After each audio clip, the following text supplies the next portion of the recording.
राजा ने सबसे उत्तम महिला को रानी बनाने के लिए 3 उम्मीदवारों की शारीरिक सुंदरता की परीक्षा लेने के लिए भारी खर्च कर एक शुद्ध सोने का सांचा तैयार करवाया। वे हैं साओ पाउलो की नायिका अन्ना, मिस्र की सुंदर महिला मिया और इस्तांबुल की सुंदर राजकुमारी लिसा। लेकिन चूंकि तीनों राजकुमारियां अप्सरा जैसी सुंदर थीं, इससे राजा को निर्णय लेने में कठिनाई हुई।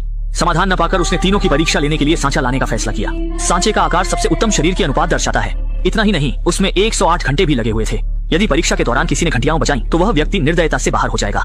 लेकिन राजा को यह बिल्कुल उम्मीद नहीं थी कि ये राजकुमारियां अपने अपने देशों में बेहद चुनी बेचुनी सुंदरियां थीं, जिनका बचपन से ही शरीर पर कड़ा नियंत्रण रहा था। तीनों ने आसानी से सांचे की परीक्षा पास कर ली।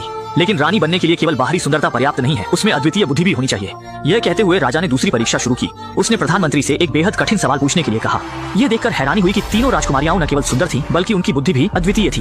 प्रधानमंत्री के सवालों का सामना करते हुए तीनों ने तुरंत ही धारा प्रवाह जवाब दिए, यहाँ तक कि वे विभिन्न दृष्टिकोणों से भी उत्तर देने में सक्षम थीं। विवश होकर राजा ने तीसरी परीक्षा शुरू करने का फैसला किया। उन्होंने लोगों से एक मेज लाने और उस पर 3 गिलास शराब भरने का आदेश दिया। फिर उन्होंने तीनों राजकुमारियों से कहा कि उनमें से एक गिलास में जहर है और रानी बनने के लिए असाधारण साहस और भाग्य की भी आवश्यकता है। यह कहने के बाद उन्होंने 3 कैदियों को उदाहरण के रूप में लाने का आदेश दिया। जैसे ही उनमें से एक ने शराब पी, वह तुरंत ही झट से मर गया। यह देख लिसा राजकुमारी का चेहरा डर से सफेद पड़ गया।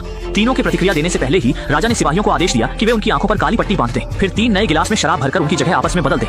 ये सब करने के बाद उन्होंने तीनों की काली पट्टी हटा दी।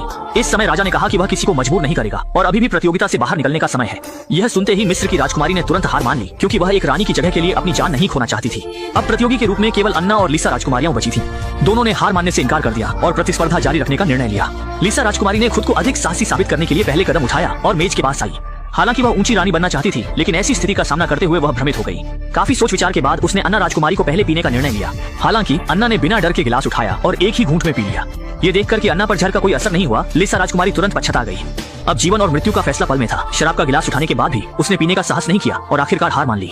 और भाग्य से जीतने वाली अन्ना राजकुमारी ने सबकी चौंकाने वाली निगाहों के सामने दूसरा गिलास भी एक ही घूंट में पी लिया। जब तक लोग प्रतिक्रिया कर पाते, उसने तीसरा गिलास भी पी लिया और सभी यह देखकर हैरान हो गए। असल में बुद्धिमान अन्ना राजकुमारी ने पहले ही सब कुछ समझ लिया था। उसने सोचा कि ऐसा दयालु राजा निर्दोष लोगों को इस तरह मरने नहीं देगा और उसने नकली मर चुके कैदियों को उठने के लिए कहा। और वास्तव में ऐसा ही हुआ। राजा के आदेश पर जमीन पर पड़े कैदी सुरक्षित रूप से उठ खड़े हुए। राजा अन्ना राजकुमारी के प्रदर्शन से अत्यंत संतुष्ट हुआ और वहीं उसे विधिवत महारानी के रूप में घोषित कर दिया। लेकिन राजा की कल्पना से भी परे था कि हजारों में चुनकर लाई गई यह रानी कुछ ही दिनों में उसे ऐसा खुला धोखा देगी कि उसकी बेवकूफी सबको दिखने लगे। वह भी बगदाद के इतिहास में पहले राजा बनेंगे जिनके सिर पर खुलेआम बेवफाई की हरी घास उगी होगी।